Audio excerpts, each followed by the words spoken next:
जय माता दी। भक्तजनों, आपका मेरे चैनल दिव्य आस्था भजन में हार्दिक स्वागत है। नवरात्रि पर्व की आप सभी को हार्दिक शुभकामनाएं। नवरात्रि के 9 दिन जगत जननी दुर्गा के 9 स्वरूपों की पूजा करने का विधान है।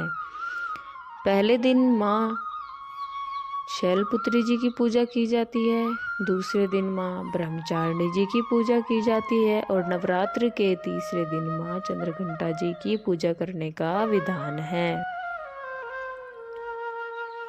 इन देवी के मस्तक पर घंटे के आकार का अर्ध चंद्रमा विराजमान है, इसलिए माँ का नाम चंद्रघंटा पड़ा।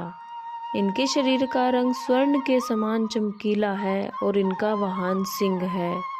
इस देवी के 10 हाथ माने गए हैं और ये कमल, धनुष, बाण, खड्ग, कमंडल, तलवार, त्रिशूल और गदा आदि जैसे अस्त्र शस्त्र से सुसज्जित हैं।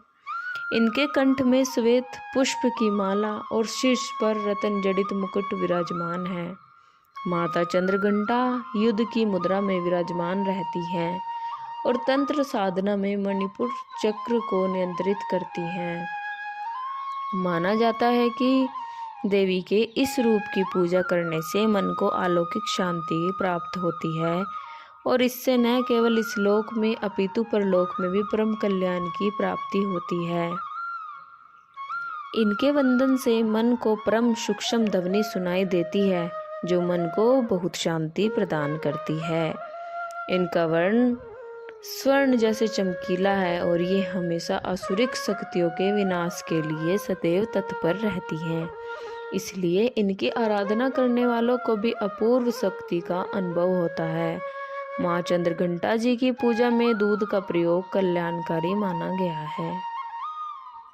तो भक्तजनों, आइए माता चंद्रघंटा जी की कथा का शुभ आरंभ करते हैं। तो प्रेम से बोलिए जय माँ चंद्रघंटा। पौराणिक कथा के अनुसार जब दैत्यों का आतंक बढ़ने लगा तो माँ दुर्गा ने माँ चंद्रघंटा का अवतार लिया। उस समय असुरों का स्वामी महिषासुर था, जिसका देवताओं से भयंकर युद्ध चल रहा था। महिषासुर देवराज इंद्र का सिंहासन प्राप्त करना चाहता था। उसकी प्रबल इच्छा सरलोक पर राज करने की थी। उसकी इस इच्छा को जानकर सभी देवता परेशान हो गए और इस समस्या से निकलने का उपाय जानने के लिए भगवान ब्रह्मा, विष्णु और महेश के सामने उपस्थित हुए। देवताओं की इस बात को गंभीरता से सुनने के बाद तीनों को ही क्रोध आया। क्रोध के कारण तीनों के मुख से जो ऊर्जा उत्पन्न हुई, उससे एक देवी अवतरित हुई, जिन्हें भगवान शंकर ने अपना त्रिशूल और भगवान विष्णु ने चक्र प्रदान किया।